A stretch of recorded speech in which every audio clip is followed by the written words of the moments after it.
Hi, this is Ross Kendall. This is my third update on my project titled The Joule Heating of 1045 Steel.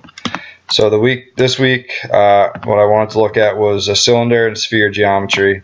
So the first one is I modeled a cylinder with 2D axisymmetric geometry. I'll go into this, and I began looking at a 3D sphere. So this is how I kind of set up my model in COMSOL. So the cylinder I wanted to model had a diameter of 0.1 meters and a length that was equal to 2 meters. So you would think maybe like a rod stock or something. So the length of this side of the rectangle is half the diameter, so 0.05 meters. The length is 2 meters across here, and the boundary conditions I had to put was an axisymmetric boundary condition right here to create the cylinder, and then the other three boundaries are all natural convection with air. And then I had to create an internal heat source, with the goal being that I wanted to increase the temperature of this cylinder to approximately 800 C in about 60 minutes.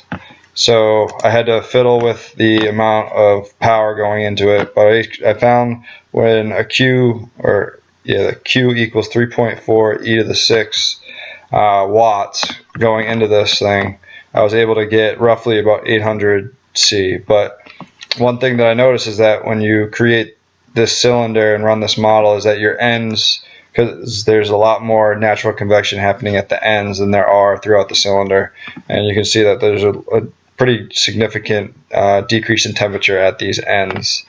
If you look at the scale on the right, it is approximately 200 degrees Celsius, or in this case it just shows Kelvin. So I plot this one other way. So this is basically where R equals 0. This is a plot of the Z coordinate, so the length of that thing, and the temperature in Kelvin. So as you increase time, this plot gets higher and higher because it's increasing temperature. But the main thing I wanted to show is that on the bottom and on the top, where there's a lot of natural convection occurring, you see a dip in the temperature, and it's roughly about 200 K or C, same thing. So I would imagine if people did this in real life, if you wanted that whole cylinder to be all one perfect temperature, you would have to insulate it somehow. It's just one option. I'm not exactly sure what they do in real life, but just something to keep in mind if you were to ever to do this. And then for the sphere, I was able to build the sphere, put the internal heat source, and I created natural convection on the whole sphere just to see what would happen.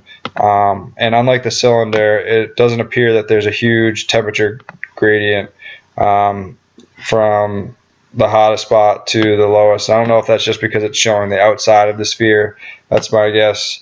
But if you were to take a slice of this thing, I'm sure that the inside and the center would be a lot hotter than the outside. I haven't been able to figure out exactly how to do that yet, but that's kind of one of my things I want to tackle next week. But in the beginning stage of this week, I just wanted to build the sphere, put a heat source on it, and just kind of see what happens. And I'm not exactly sure if this changes in color are common, but really we're only talking a 1 or 2 degree difference, so it's it basically should all be the same color. So like I said, I want to look at kind of messing with the plots of this, see if I can get a slice of this thing right down the middle, and see how the temperature changes from the dead center of the sphere out to the outside in all the different directions. So that's my goal for next week, but I think I've made some progress this week and looking forward to the work next week. Thanks.